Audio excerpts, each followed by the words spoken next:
الحمد لله وكفى وسلام على عباده الذين اصطفى أما بعد فأعوذ بالله من الشيطان الرجيم بسم الله الرحمن الرحيم قل إن كنتم تحبون الله فاتبعوني يحببكم الله ويغفر لكم ذنوبكم والله غفور رحيم وقال الله تبارك وتعالى في مقام آخر لقد كان لكم في رسول الله أسوة حسنة وقال النبي صلى الله عليه وسلم الدين النصيحة أو كما قال عليه الصلاة والسلام صدق الله المولانا العظيم وصدق رسوله النبي الكريم ونحن على ذلك لمن الشاهدين والشاكرين والحمد لله رب العالمين صدق دل سے درود پاک پڑھیں اللهم صل على محمد وعلى آل محمد كما صليت على إبراهيم وعلى آل إبراهيم إنك حميد مجيد اللهم بارك على محمد وعلى آل محمد كما باركت على إبراهيم وعلى آل میرے عزیز ساتھیوں، دوستوں اور علماء کرام، مجمع میں زیادہ تر علماء کرام بیٹھے ہوئے ہیں، ان کے سامنے لبی کشائی کرنا مجھ جیسے طالب علم کے لیے نامناسب ہے۔ حضرت رئیس صاحب کا حکم ہے، دعا کرے کہ اللہ رب العزت جو کچھ میں کہوں مجھے اس پر خود بھی عمل کرنے کی اور آپ سب کو عمل کرنے کی توفیق عطا فرمائے۔ ہم سب یہاں جو دور دراز سے یہاں آتے ہیں ایک مقصد لے کر آتے ہیں، اور وہ مقصد ہے اللہ کی رضا۔ یقیناً اس سردی میں دور دراز سے کوئی جو یہاں پہنچ رہا ہے اس کا کوئی اور مقصد نہیں ہے، صرف اللہ کی رضا، کہ ہم سے اللہ راضی ہو جائے۔ ہم یہاں اپنی اصلاح اور علماء اکرام کے بیانات سننے کے لیے آتے ہیں، لیکن آج رئیس صاحب نے ہمیں یہاں اس ایسے کرسی پر بٹھا دیا جس پر حضرت والا رحمہ اللہ بیٹھا کرتے تھے۔ ہم ان سب کے اس کی زیارت کے لیے یہاں آتے۔ بہرحال اللہ رب العزت ہمیں علماء اکرام بزرگان دین کے نقش قدم پر چلنے کی توفیق عطا فرمائے۔ ہم سب خوش نصیب ہے کہ اللہ رب العزت نے ہمیں سرکار دو عالم صلی اللہ علیہ وسلم کے امتی بنایا، اور اس سے بڑا خوش قسمت ہونا یہ بھی ہے کہ اللہ رب العزت نے اللہ والوں سے تعلق جوڑا۔ اللہ والوں سے تعلق رکھنا یہ بھی سعادت مندی ہے۔ کتنے ایسے ہمارے رشتہ دار، بہن بھائی، دوست احباب ہوں گے جن کے پاس دنیا کے وسائل ہے لیکن دین سے دور ہے۔ جناب نبی کریم صلی اللہ علیہ وسلم کی سیرت ہے، ایک ہے سورت۔ صحابہ نے سورت کے ساتھ ساتھ سیرت بھی اپنائی۔ آج ہم سورت کی تعریف تو کرتے ہیں، لیکن جب سیرت کے اوپر بات آتی ہے تو ہم سب پھر زیرو ہو جاتے ہیں۔ تو ہمیں نبی علیہ السلام کی سیرت کی طرف دیکھنا ہے کہ آپ نے ہر شعبے میں اس پہلو میں ہمیں ہدایت دی، کن چیزوں سے ہمیں منع کیا، کن چیزوں کے بارے میں ہمیں حکم دیا۔ خدمت خلق یہ بھی ایک سیرت کا ایک پہلو ہے۔ آج خدمت خلق کا یہ شعبہ رفتہ رفتہ مسلمانوں کے دلوں سے نکل گیا، بلکہ بہت سارے لوگ ایسے بھی ملیں گے کہ شاید یہ دین کا شعبہ ہی نہیں، تو یہ شعبہ ہی شاید غیر مسلموں کے لیے ہے۔ اگر ہم سیرت کا مطالعہ کریں تو نبی علیہ السلام نبوت سے پہلے خدمت خلق میں ہماری مصروف رہے، اور نبوت کے بعد اس میں کمی نہیں آئی بلکہ مزید آپ نے اضافہ کیا۔ پر غار حرا میں پہلی وحی جب اتری تو اب گھر تشریف لے کر آئے تو زملونی زملونی گھبرا گئے۔ تو اس موقع پر آپ کے حیاتی رفیق خدیجۃ الکبریٰ نے جو کلمات آپ کے سامنے کہی کہ اللہ آپ کو کیسے ضائع کر سکتے ہیں، آپ تو رحم دل ہے، صلہ رحمی کرنے والے ہیں، بیوہ غریب مساکین کی مدد کرنے والے ہیں، بے سہارا لوگوں کو سہارا بنے ہوئے ہیں۔ یعنی وہ صفات آپ کے بیان کی جو کہ یہ صفات جس کے اندر ہو اس کو اللہ کیسے ضائع کر سکتے، تو وہ صفات خدمت خلق سے تعلق رکھنے والے تھے۔ غریب کی آپ نے مدد کی، بے سہارا لوگوں کی آپ نے مدد کی، غریبوں کی مدد، بے سہارا لوگوں کی مدد، تو یہ سیرت کا ایک پہلو ہے، خدمت خلق۔ نبی علیہ السلام نے اس پہلو کو نبوت سے پہلے بھی کیا اور بعد میں بھی کیا۔ صرف خود نہیں کہ بلکہ آپ کے صحابہ نے بھی اس سنت کو زندہ رکھا۔ تو آج ہم سب کے اندر یہ جذبہ ہونا چاہیے کہ ہم خدمت خلق، مسلمان جائے کہ کفار کی بھی خدمت آپ نے کی، حتیٰ کہ جانور کے بارے میں بھی آپ نے فرمایا کہ ان کو بھی نفع پہنچاؤ۔ کسی بے ضرر جانور کو مارنے کا حکم آپ نے نہیں دیا کہ جانور آپ کو نقصان ہی نہیں پہنچا رہے، آپ اس کو نقصان نہ پہنچائے۔ تو پھر جائے کہ انسان کی خدمت، یہ تو ایک اعلیٰ صفت ہے۔ پھر ہم سب نبی کے امتی ہیں، تو یہ صفات جس طرح نبی نے صحابہ میں منتقل کی کہ آج یہ صفات ہم اپنے اندر دیکھ رہے، ہمارے اندر خدمت خلق کا کتنا جذبہ ہے۔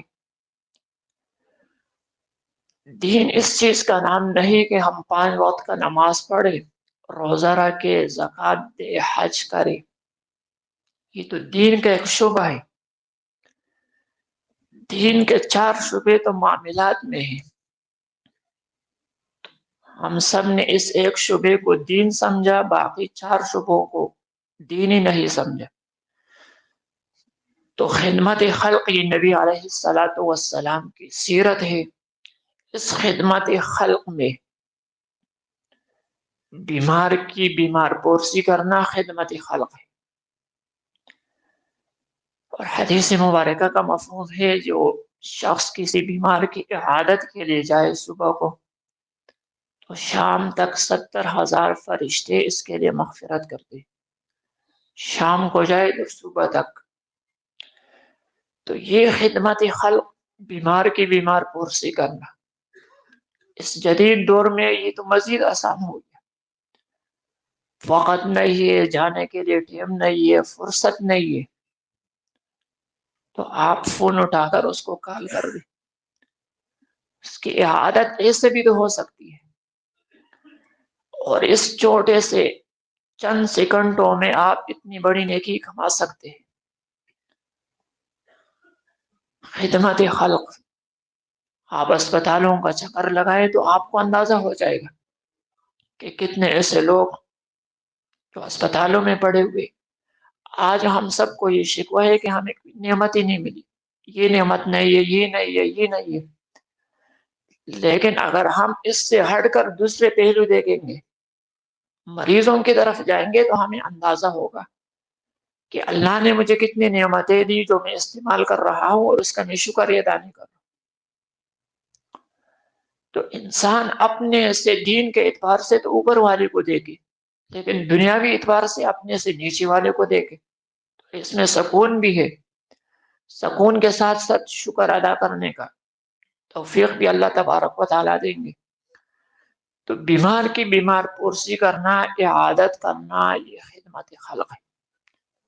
آقا علیہ الصلوۃ والسلام نے تو غیر مسلموں کی بیمار پرسی کی، آج ہم اپنے سگے بھائی قریبی رشتہ داروں کی بیمار پرسی نہیں کرتے، بلکہ کوئی بیمار ہو گیا، کوئی مصیبت میں آ گیا تو اس میں افسوس کرنے کے بجائے خوش ہو جاتے ہیں کہ اچھا ہوا۔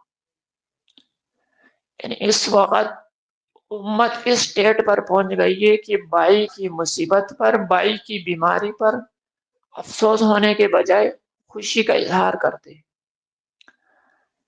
تو نبی علیہ الصلوۃ والسلام کی سیرت سے، زندگی سے جتنا ہم دور جائیں گے ہم کامیابی کی طرف نہیں جا سکتے۔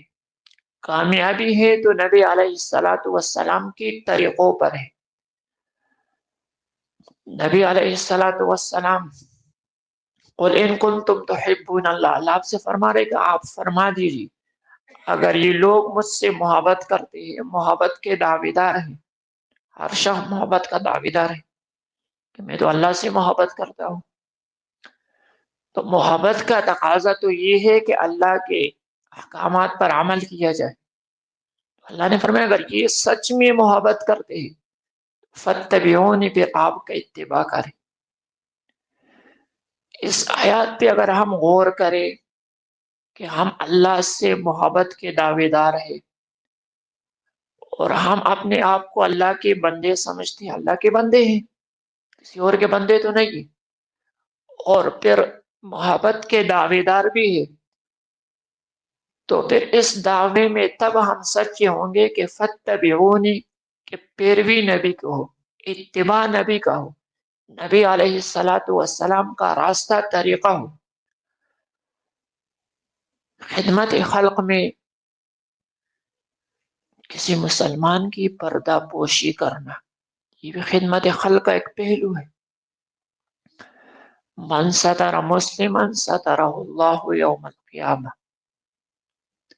جو کسی کی پردہ پوشی کر لے قیامت کے دن اللہ رب العزت اس کے گناہوں پر پردہ ڈال دیں گے۔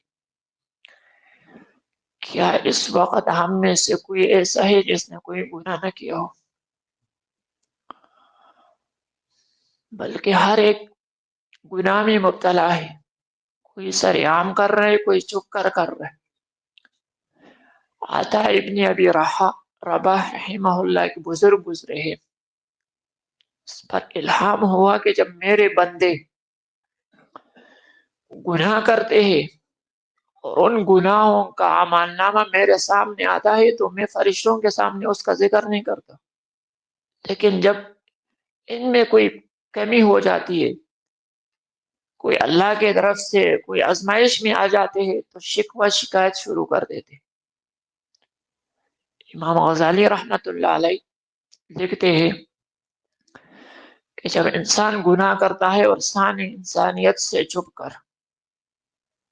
آج ہم سمجھتے ہیں کہ ہم ساری انسانیت سے چھپ گئے، اور اس وقت تو ہر ایک کے جیب میں گناہ کا آلہ موجود ہے۔ اسمارٹ فون یہ ایک فتنہ ہے، اس کے بارے میں کتابچہ بھی چھپ چکا ہے اسمارٹ فون کے بارے میں۔ تو یہ آلہ آپ صحیح طریقے سے بھی استعمال کر سکتے ہیں اور اس کو غلط طریقے سے بھی استعمال کر سکتے ہیں۔ اس کے ایک بٹن سے آپ ہزاروں نیکی کما سکتے ہیں اور اس کے ایک ہی بٹن سے آپ ہزاروں گناہ اپنے عمل نامے میں درج کر سکتے ہیں۔ تو اگر ہم گناہ کے پہلو دیکھیں تو وہ بھی ہمارے لیے آسان ہو گئے، تو کیا ساری انسانیت سے چھپ کر ہم گناہ نہیں کرتے؟ اس وقت انسان یہ سوچے، غور اور فکر کرے۔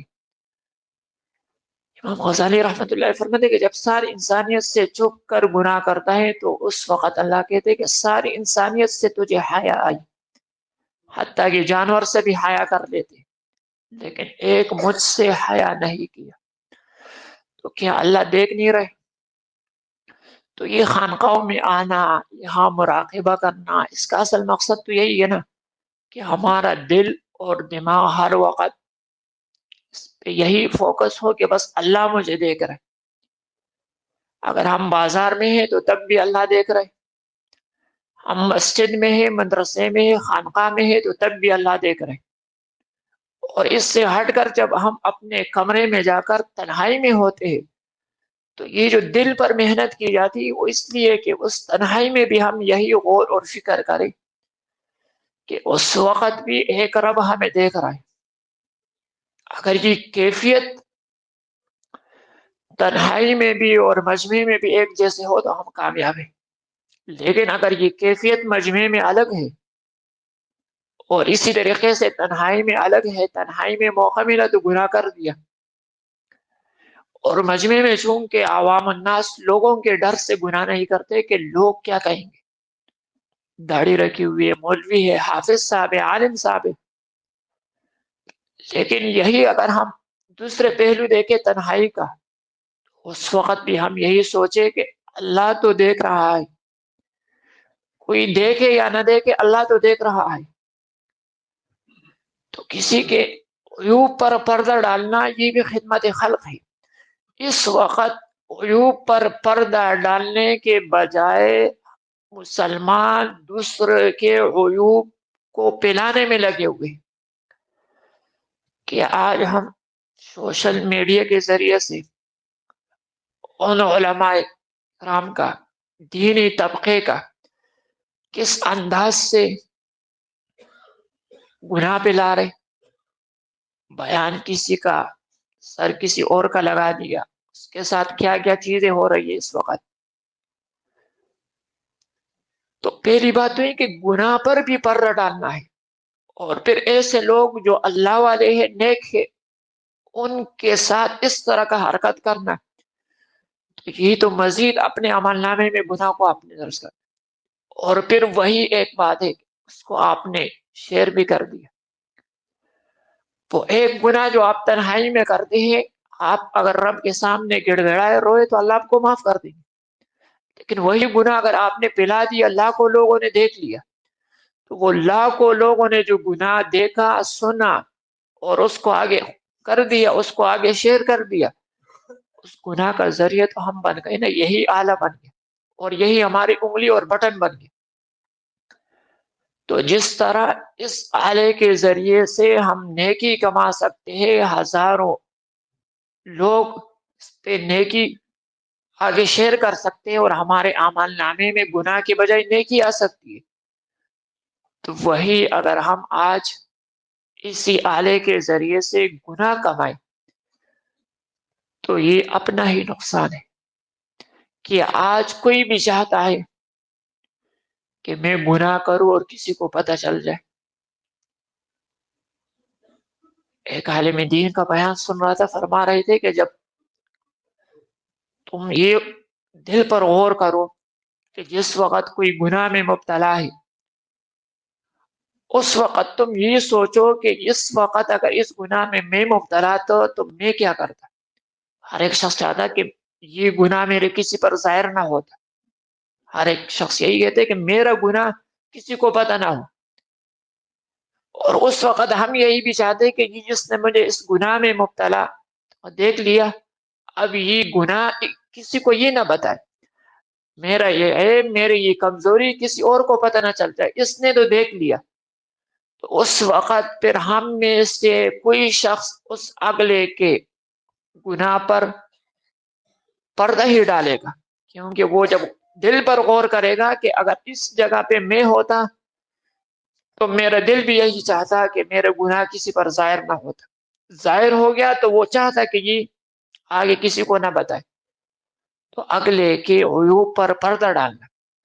سورۃ حجرات کا دوسرا رکن ہے وَلَا تَجَسَّسُوا، کسی کے عیب کے پیچھے نہ لگو، عیب تلاش کرو، اس میں کیا کمزوری ہے، کیا گناہ ہے. آج تو یہی ایک ذریعہ بن گیا کہ بس اگلے کے کوئی کمزوری دیکھ لو اور اس کو بدنام کر دو. خصوصاً اس وقت علماء اکرام اور دینی طبقے کو بدنام کرنے کا ایک ذریعہ بن گیا کہ بس ان کے کوئی عیب دیکھا جائے، ان کی کوئی کمزوری دیکھی جائے اور اسی طریقے سے اس کو آگے پھیلا دیا جائے. تو من ستر مسلمن سترہ اللہ یوم القیامہ، کسی مسلمان کی پردہ پوشی کرنا یہ بھی خدمت خلق ہے، اور قیامت کے دن اللہ ہمارے عیوب پر پردہ ڈالیں گے۔ اللہ کی صفاتی نام میں سے ایک نام ہے ستار، پردہ پوشی کرنا، گناہوں پر پردہ ڈالنا۔ اگر آج اللہ رب العزت ہمارے گناہوں سے پردہ اٹھا لے تو کیا ہم میں سے کوئی ایک شخص ایسا ہے جو کسی کو منہ دکھانے کا قابل رہے گا؟ تو رب کی ستاری ہے، اللہ نے گناہوں پر پردہ ڈالا، اللہ کی ستاری کی چادر ہے۔ اگر یہ چادر اٹھ جائے تو یہ دعا اللہ سے مانگو کہ اللہ اس طرح دنیا میں آپ نے ہمارا لاج رکھا، ہم گناہگار ہیں، آپ نے اس کے باوجود ہمارے گناہوں پر پردہ ڈالا ہے، لوگ ہمیں نیک صالح سمجھ رہے، اے اللہ یہی ستاری کی چادر اور یہی ستاری کا پردہ قیامت میں بھی ڈال دینا۔ قیامت کے دن ساری انسانیت کے سامنے ہمیں رسوا نہیں کرنا۔ دنیا میں تو ایک ہی امت ہے نا، یا چند افراد ہے یا چند لوگوں کے سامنے رسوائی ہوگی، لیکن قیامت کے دن ایک خاندان نہیں، رشتہ دار نہیں، سارے انبیاء کی امتیں ہوگی، سارے انبیاء کی امتوں کے سامنے رسوائی سے بچانا۔ تو خدمت کی خلق کا ایک پہلو تو یہ ہے کہ مسلمان کی پردہ پوشی کرے۔ خدمت خلق کے پہلو یہ بھی ہے کہ اپنے مسلمان کی مدد کرے۔ یہ شعبہ تو اس وقت کفار نے سنبھالا ہوا ہے، جتنی بھی دینی خدمات ہیں وہ کر رہے، رفاہی کاموں میں سب سے بڑھ چڑھ کر حصہ لے رہے۔ تو یہ رفاہی کاموں میں یہ خدمت خلق ہی تو دین کا ایک شعبہ ہے۔ نبی علیہ السلام نے اس شعبے کو سنبھالا، صحابہ نے اس پر عمل کیا۔ آج اس شعبے کو ہم نے چھوڑ دیا۔ جب کوئی بندہ اللہ کے کسی بندے کی خدمت میں لگ جاتا ہے تو اللہ تبارک و تعالیٰ اس کے کام میں لگ جاتے، اور اسی کے کام، جس کام میں اللہ لگ جائے، جس کام میں اللہ اس کی مدد کرے تو کیا وہ کام اس کے لیے مشکل ہو جائے گا؟ تو آسان ہو جائے گا۔ جس کام میں اللہ لگ جائے، اللہ اس کے لیے آسانی پیدا کر دے، اللہ اس کے لیے اپنے رحمت کے دروازے کھول دے تو وہ کام بن گیا۔ تو جب کوئی بندہ اللہ کے کسی بندے کے کام پر لگ جاتا ہے کہ بس اس کی حاجت، اس کی ضرورت پوری ہو جائے، کسی مصیبت میں اس مصیبت سے اس کو میں نکال دوں، اس مصیبت سے وہ اس کو نکال سکتا ہے، تو اللہ تبارک و تعالیٰ اس بندے کے کام میں لگ جاتے ہیں۔ تو اس وقت مسلمان ایک دوسرے کے مددگار بن جائے۔ وَيُؤْثِرُونَ عَلَىٰ أَنفُسِهِمْ وَلَوْ كَانَ بِهِمْ خَصَاصَةٌ، صحابہ کی صفت اللہ نے بیان کی کہ وہ دوسروں کو ترجیح دیتے تھے، خود کھائے یا نہ کھائے لیکن دوسروں کو کھلایا۔ ہجرت کے بعد مدینہ منورہ میں انصار نے کس طرح صحابہ کی مدد کی، جائیدادیں تقسیم کر دی، اپنے مہاجر بھائی کو بھائی سمجھ لیا، اپنے جائیدادیں ان میں تقسیم کر دی، جس کی دو بیویاں تھی طلاق دے دی، اپنے بھائی کے لیے حلال کر دی کہ یہ باہر سے آئے ہوئے، ان کی مدد کی جائے، ان کی نصرت کی جائے۔ تو یہ جذبہ آج کیا مسلمانوں میں ہے؟ آج مسلمانوں میں یہ جذبہ بالکل ختم ہو گیا۔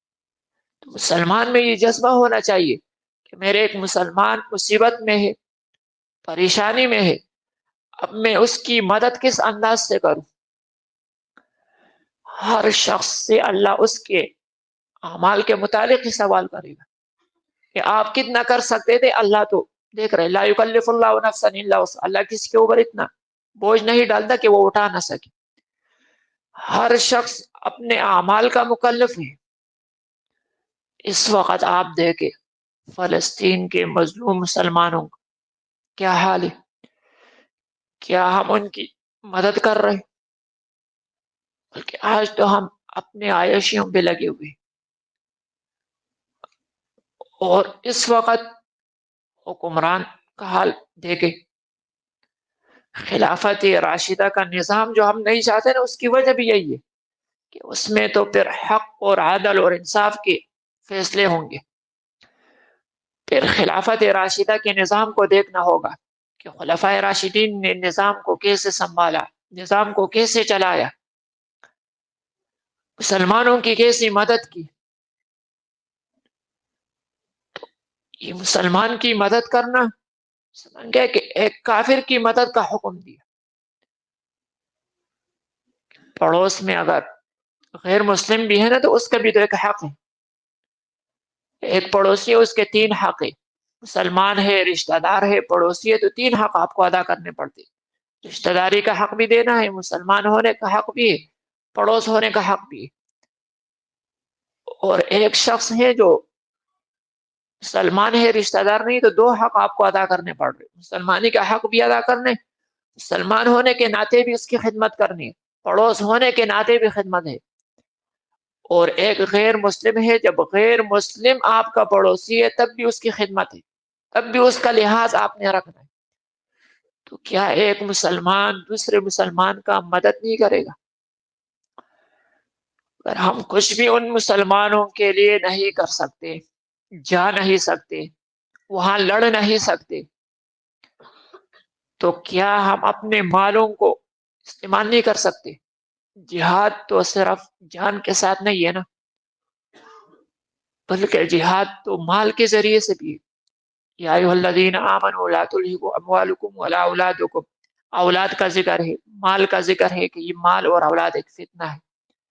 سورۃ صف کے اندر دوسرے رکوع میں کہ جہاد کرو مال کے ذریعے اور نفس کے ذریعے سے، نفس کے ذریعے سے تو نہیں کر سکتے، مال کے ذریعے سے کریں۔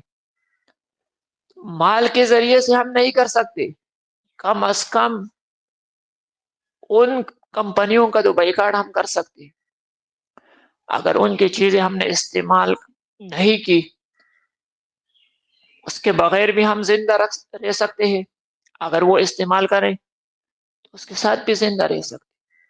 لیکن ایمانی غیرت کا تقاضا تو یہ ہے کہ ہم ایک مسلمان کی مدد کے لیے جا بھی نہیں سکتے ہیں، اور اللہ نے مال دیا لیکن خرچ کرنے کی توفیق بھی نہیں، تو کم از کم ایک پہلو تو اپنا سکتے ہیں نا کہ کم از کم اپنے لیے جو ہم خرچ کر رہے، اپنے نفس پر خرچ کر رہے، اپنے رشتہ داروں پر خرچ کر رہے، تو اس میں تو ہم اپنا مال ایسی چیزوں کے ذریعے نہ بنائیں۔ بنو نذیر کا جو واقعہ ہے مدینہ منورہ میں، جب آپ نے کا محاصرہ کیا، تفصیلی واقعہ ہے حدیث میں، تو 20 دن وہ محاصرہ رہا۔ 20 دن کے بعد آپ نے یہی فرمایا نا کہ ان کے باغات کو جلاؤ،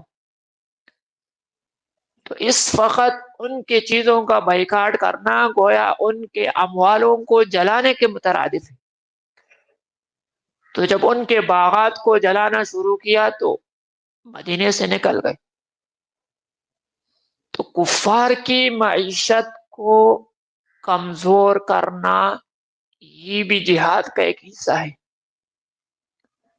تو آج تو ہم کمزور کرنے کے بجائے ان کو مزید فوقیت دے رہے، بلکہ اپنے چیزوں کو 2 نمبر کہتے کہ یہ صحیح نہیں ہے۔ تو کیا ان کی چیزیں صحیح ہیں؟ کیا وہ ہمارے سامنے بنی ہوئی ہے؟ ہمیں تو معلوم نہیں ہے، بس نام ہے، اس نام کے پیچھے ہم جا رہے ہیں۔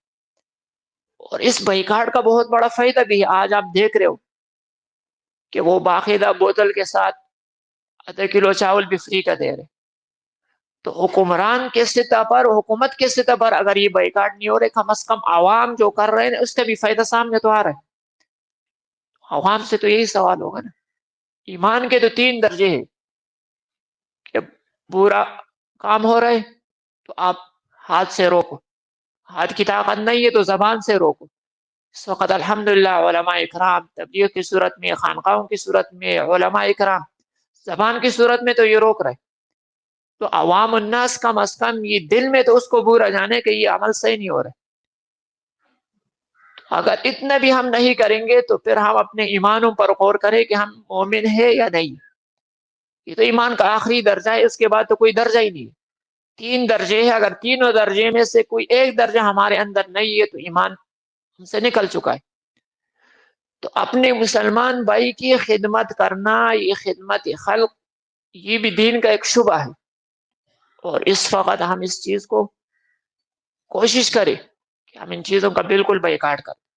اس کے مقابلے میں دیگر چیزیں بھی تو مارکیٹ کے اندر موجود ہیں، اور وہ تاجر برادری وہ بھی دل بڑا کر دے، سیل ان کا کم ہوگا لیکن الحمدللہ ایک وقت آئے گا کہ سیل ان کی بڑھ جائے گی، ان چند چیزوں سے کچھ بھی نہیں ہوگا، لیکن کم از کم قیامت کے دن اگر اللہ یہ سوال کر دے کہ تم اتنا کر سکتے تھے اور تم نے نہیں کیا، تو کم از کم ہم یہ جواب دے سکتے تھے کہ اللہ وہاں جا بھی نہیں سکتے تھے، مال بھی نہیں دے سکتے تھے، لیکن کم از کم ہم ان چیزوں کا بائیکاٹ کر سکتے تھے۔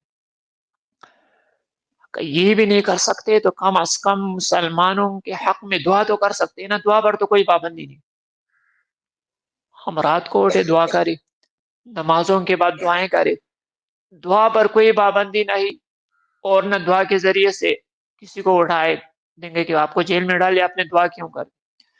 یہ تو آزاد ملک ہے، ہم شکر ادا کریں کہ یہاں کس قسم کے کوئی ممبر محراب جو ہے نا آزاد ہے۔ تو اپنے مسلمان بھائیوں کی خدمت کرنا یہ بھی دین کا ایک شعبہ ہے۔ عمر رضی اللہ تعالیٰ عنہ کو دیکھیں، جب حکمران بنے تو اپنے کندھوں پر بوجھ رکھ کر لوگوں کے گھروں میں پہنچاتے تھے۔ امام زین العابدین کا جب انتقال ہوا تو ان کے جسم پر نشانات ملے، ہمیں پتہ چلا کہ بیوہ بے سہارا لوگ آ رہے کہ ہمیں تو کچھ مل نہیں رہے، معلوم ہوا کہ وہ خدمت خلق میں لگے ہوئے ہیں، خود شہزادے ہیں لیکن اپنے کندھوں پر لوگوں کا بوجھ اٹھا کر ان کے گھروں میں پہنچا رہے۔ اس وقت جو مسلمانوں کا حال ہے تو اس میں خدمت خلق میں یہی ہے کہ ہم ان ساری چیزوں کا بائیکاٹ کرتے۔ تو یہاں آنے کا اصل جو مقصد ہے وہ اپنی اصلاح، اور جب تک اپنی اصلاح نہیں ہوگی تو ظاہر بات ہے کہ ہم گناہ پر گناہ ہی کریں گے۔ اصلاح ہوگی، اور اصلاح کس صورت میں ہوگی؟ آپ جب تک علماء سے، تبلیغ والوں سے، خانقاہ والوں سے جڑے رہو، اور جب آپ علماء سے دور ہو جاؤں گے، دلوں میں علماء کی نفرت آ جائے گی، اگر آپ سے کسی ڈاکٹر سے اختلاف ہو جائے، اس سے نفرت ہو جائے، تو میں نہیں سمجھتا ہوں کہ کوئی شخص اس ڈاکٹر کے پاس جائے گا کہ بھائی یار یہ صحیح نہیں ہے۔ آپ کے دل میں اس کے لیے نفرت جو بیٹھ گئی، اب آپ کتنے ہی مریض کیوں نہ ہو لیکن آپ نہیں جائیں گے۔ اسی طریقے سے جب علماء کے بارے میں ہمارے دلوں میں دین کے بارے میں نفرت آ جائے گی، علماء کے بارے میں، دین تو علماء کے ذریعے سے آئے، ان علماء کی خدمت کرنا، ان علماء سے محبت کرنا، اور اسی طریقے سے ان علماء کے ذریعے سے اپنی اصلاح کرنا۔ تو یہاں ہم سب جو جمع ہوئے ہیں، ہمارا اصل مقصد کیا ہے؟ اپنی اصلاح کرنا۔ دعا فرمائے اللہ رب العزت ہم سب کی اصلاح فرمائے، ہمارے آنے کو قبول فرمائے۔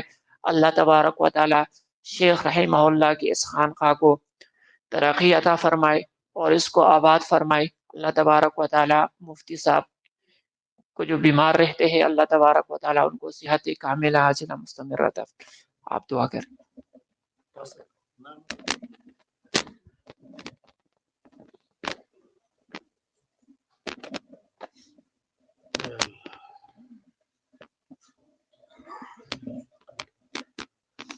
اللهم صل على سيدنا ومولانا محمد وعلى آل سيدنا ومولانا محمد وبارك وسلم۔ یا اللہ یہ جو کہا گیا سنا ہے اللہ اسے قبول فرما۔ یا اللہ ہمارے حضرت شیخ حضرت مولانا حافظ نور محمد صاحب ان کے درجات کو بلند فرما۔ یا اللہ جتنے ہمارے اکابرین اسلاف دنیا سے گئے سب کے درجات کو بلند فرما۔ یا اللہ ہم حاضرین میں جملہ مسلمانوں میں جو بھی مریض ہے، یا اللہ ہم تو روحانی جسمانی مریض ہیں، یا اللہ سب کو شفا کاملہ عطا فرما۔ یا اللہ فلسطین کے مسلمان اس وقت بڑے مشکلات اور امتحانات سے گزر رہے ہیں، یا اللہ غیب سے ان کی مدد فرما۔ یا الہ العالمین مسلمانوں میں آپس میں اتفاق اتحاد پیدا فرما۔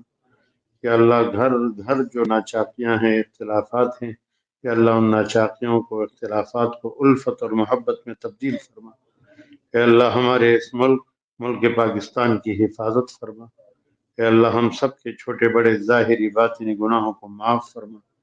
صلی اللہ تعالی علی خیر خلقہ محمد وآلہ وصحبہ اجمعین برحمتک یا